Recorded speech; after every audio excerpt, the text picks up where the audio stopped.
This channel supports Extra Life in its efforts to raise money for the Children's Miracle Network.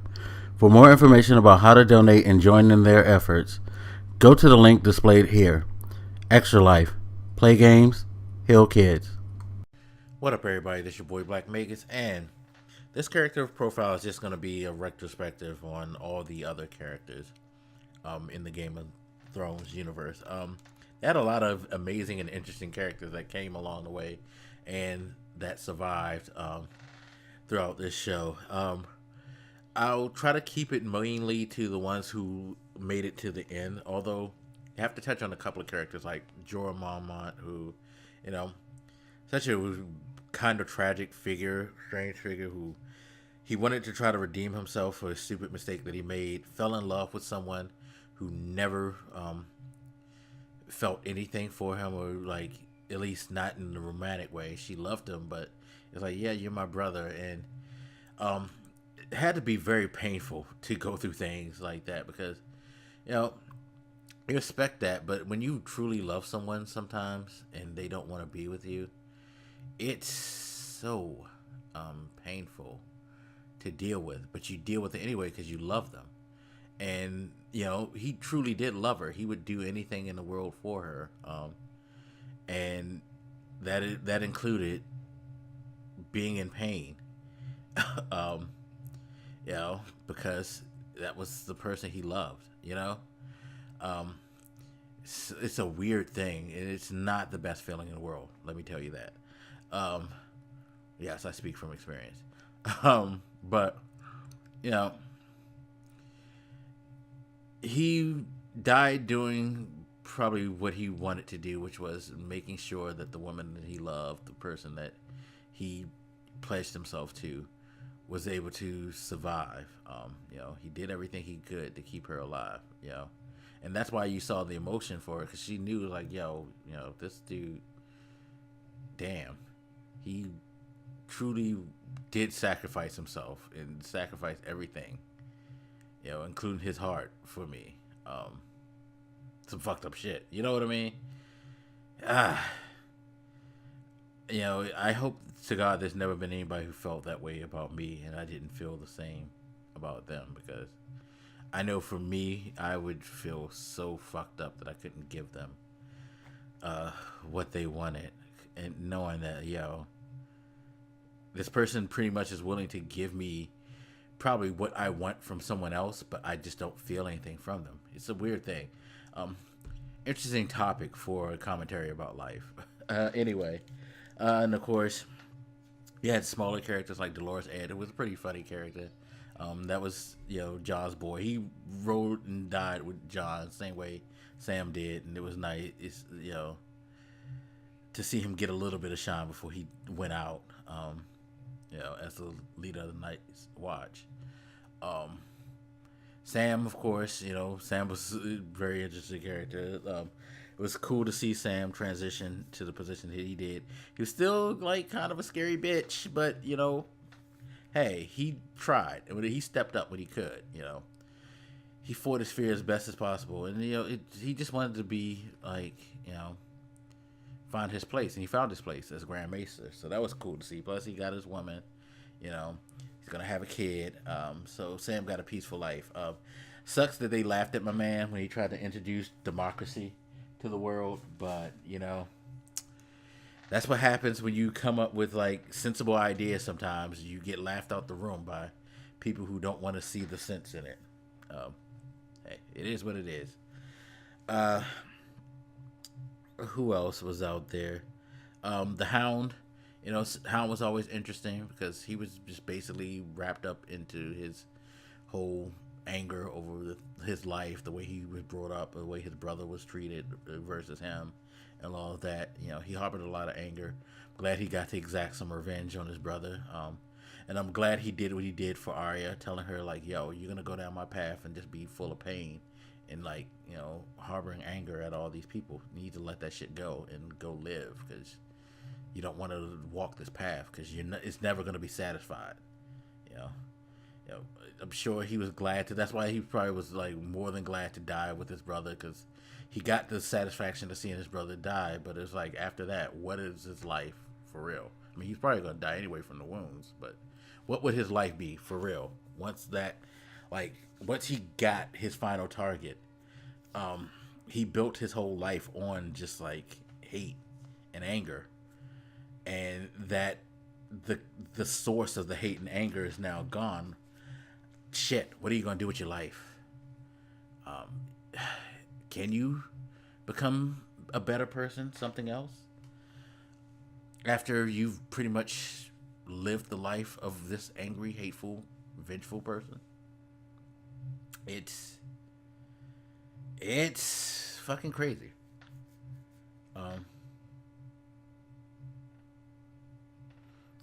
Yeah, it's truly fucking crazy. But hey, he at least was able to do the right thing and send Arya down a better path. So I'm glad of that. Who else is out there? Podrick, as you people like to say these days, the glow up is real.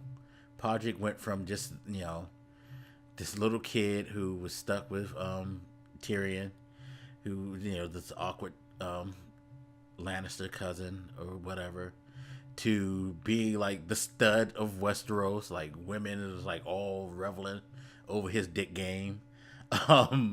He became a great fighter, very, very good companion and like friend.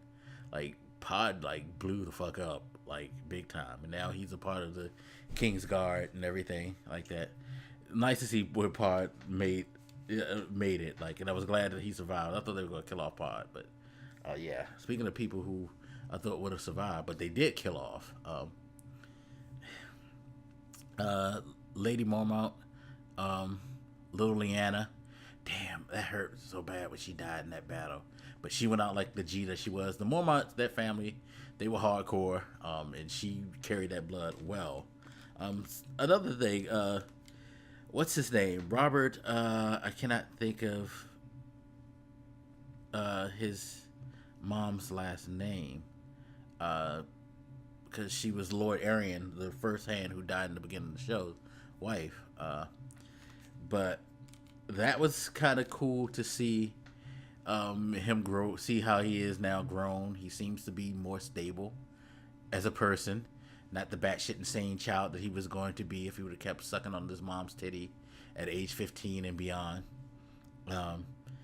He got the right people around him, thankfully, and they've raised a nice little lord. So that's good to see.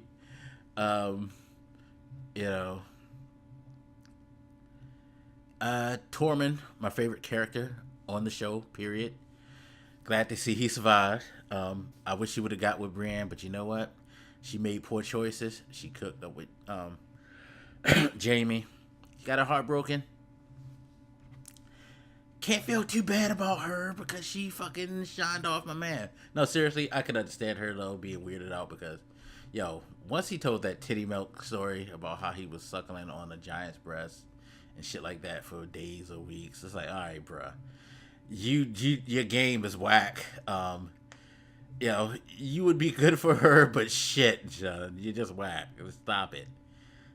You need to like learn like how to do better. Like, oh my god, so embarrassing, so fucking embarrassing.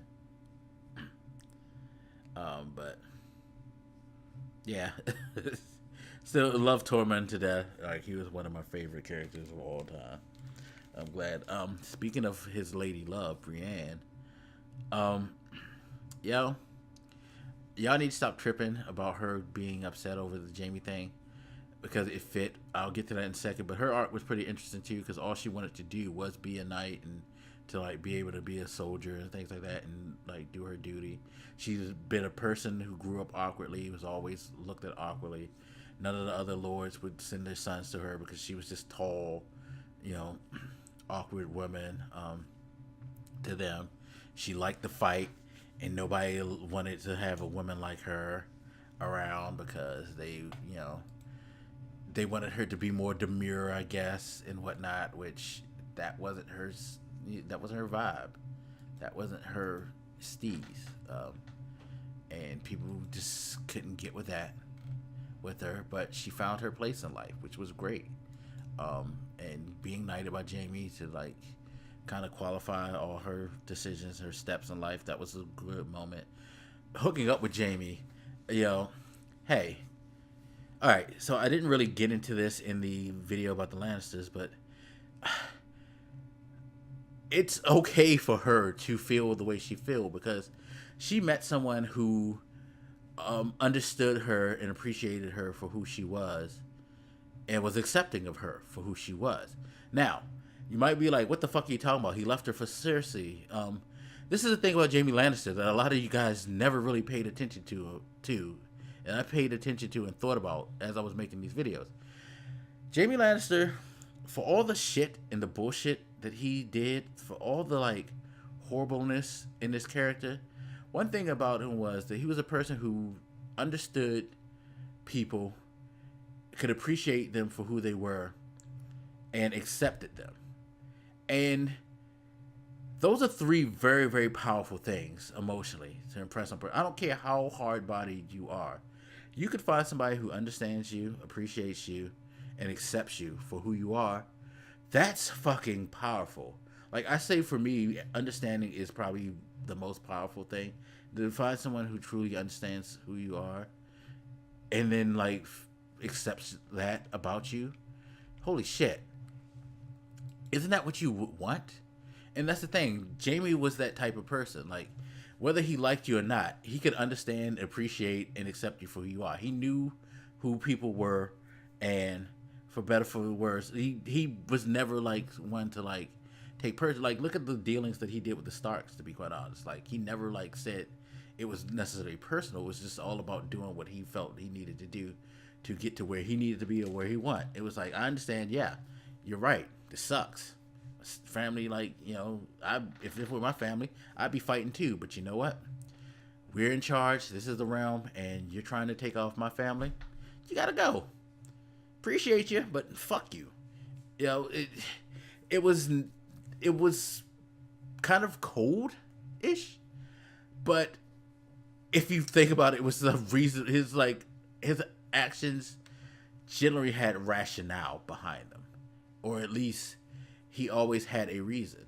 But back to the important part of what I was saying about him was like, yeah, that is why he made her feel what she felt. And then when he was like, yo, I gotta let you know I'm a fucking scumbag and I'm still in love with my sister. I can't, again, cold, but he didn't spare her feelings and treat her like an idiot because he respected her. He appreciated her. He understood her. She didn't want to be treated like, differently, like she was soft or anything like that. He was being honest with her. It was kind of brutal, but not brutal. It came off as brutal, but it wasn't brutally honest. He was just being 100% straight real with her. Because he respected her enough to do that, Because he could have faked it. He could have just disappeared in the middle of the night, and they would have been like, "Where the fuck Jamie gone?" and all that. He could have been just like a true dick about it, but one thing about Jamie, he owned up to everything. He never shied away from his fucking transgressions, his fucking feelings, any of that. Like, even when people would call him out and he started to protest, he would stop and give him that look, and he was like, "Oh, yeah, you probably are right. Shit." And you never saw him argue or like, retaliate and get like super angry and be like, "Well, fuck you for saying that," and all that. Jamie owned up to his shit, which is why what he did with Brienne and how it went down made sense, especially with someone like Brienne who guarded herself all her life because no one ever took her feelings seriously. No one ever accepted her for who she was and appreciated her for who she was and understood her drives and motivations like Jamie did.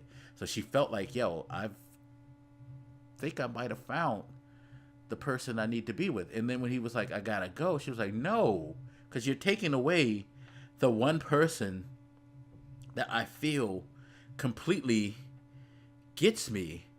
No, that shit hurts. That shit hurts a lot. And again, I don't care how hard-bodied you are. You're probably going to break down. Because that shit is painful. And it's hard to deal with. And that's why, like, when she wrote the words that she wrote, she wasn't harsh on him. Because she knew, like, yo, he could have been a real dick about this thing, but he, again, being the person he was at least willing to um, just say exactly like what he needed to say, and for better or worse, I gotta accept that. You know, he didn't spare my feelings, but at least he was honest. You know, and sometimes that's all you need. It's just the honesty. You just need to know, and you can get over the pain. So, no, she wasn't out of character. She was being a human being. People, come on, Jesus Christ. I know these are fake characters, but they're written to be like portrayed as people. Anyway, but you had some other people come in, like Stannis. He was an idiot. Renly, he was kind of an idiot. Melisandre, the Red Witch, like that chick. Oh my God, her weird like fucking fucks up. She kind of redeemed herself with the battle for Winterfell and all of that, inspiring Arya and all that. Theon, it was good to see him get some redemption for being stupid and following his family, his father's lead, I should say. Euron Greyjoy, that bastard, like, he was just there to be a dick. He did that very, very well, just being a dick throughout until he died. Even when he died, he was a dick. Like, he embodied being a dick very, very well. That dude played that character very, very well.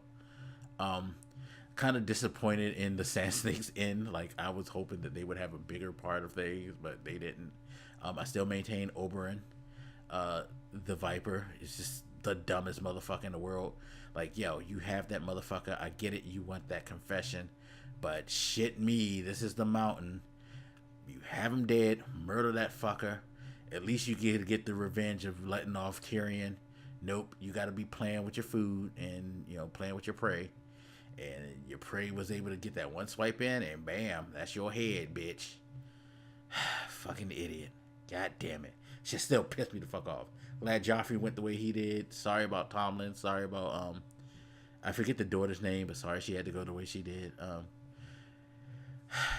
Person who, like, I probably regret that didn't get any more screen time, besides Varys, who, you know, Varys was like that dude who was the epitome of do what's best for the good, the greater good.